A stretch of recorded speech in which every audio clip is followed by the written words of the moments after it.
জনগণের ভোটে ক্ষমতায় আসতে পারবে না জেনেই আওয়ামী লীগ নির্বাচনে পাঠিয়েছিল।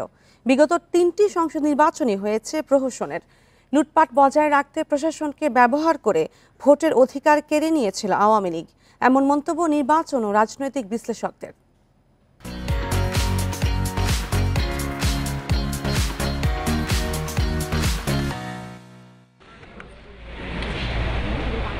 2014 সালের 5 জানুয়ারি অনুষ্ঠিত হয় দশম সংসদ নির্বাচন, যাতে অংশ নেয়নি বিএনপি ও এর শরিক দলগুলো।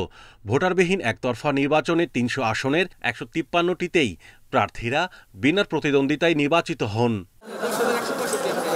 2018 সালের জাতীয় নির্বাচনও প্রশ্নবিদ্ধ। দলীয় সরকারের অধীনে দিনের ভোট রাতে করার অভিযোগ ওঠে। কেন্দ্রভিত্তিক ফলাফলে 103টি আসনের 213টি কেন্দ্রে শতভাগ ভোট পড়ে। 1205টি কেন্দ্রে ভোট পড়ে 96 থেকে 99%। 2024 সালে ডামি ভোটের আয়োজন করে সমালোচনায় পড়ে আওয়াল কমিশন। দ্বাদশ জাতীয় নির্বাচনে ব্যক্তির মধ্যে প্রতিদ্বন্দ্বিতা হয়েছে, দলের সঙ্গে নয়, বলেন সদ্যবিদায়ী সিইসি। এটা লুটপাটের সাম্রাজ্যে পরিণত হয়েছে দুর্ভাগ্যবশত, এবং এটা অব্যাহত রাখার জন্যই তারা নির্বাচনী ব্যবস্থাকে ধ্বংস করেছে, নির্বাচনে পাঠিয়ে দিয়েছে। 2008 সালের নবম জাতীয় সংসদ নির্বাচনে ভোট পড়ার হার 87.13%। দশম জাতীয় সংসদ নির্বাচনে 39.58%, একাদশ সংসদ নির্বাচনে 80.2%, আর 2024 সালে দ্বাদশ সংসদ নির্বাচনে ভোট পড়ে 41.8%।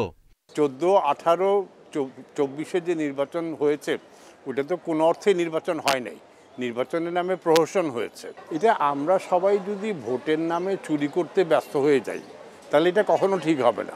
ভেঙে পড়া নির্বাচন ব্যবস্থা ও ভোট নিয়ে আস্থা তৈরি সময় সাপেক্ষ ব্যাপার বলে মনে করেন বিশ্লেষকরা।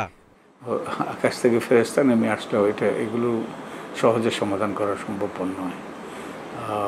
এটা সময় লাগবে এবং এটা একটা দীর্ঘমেয়াদী প্রচেষ্টা হতে হবে, নিবেদিত প্রচেষ্টা হতে হবে।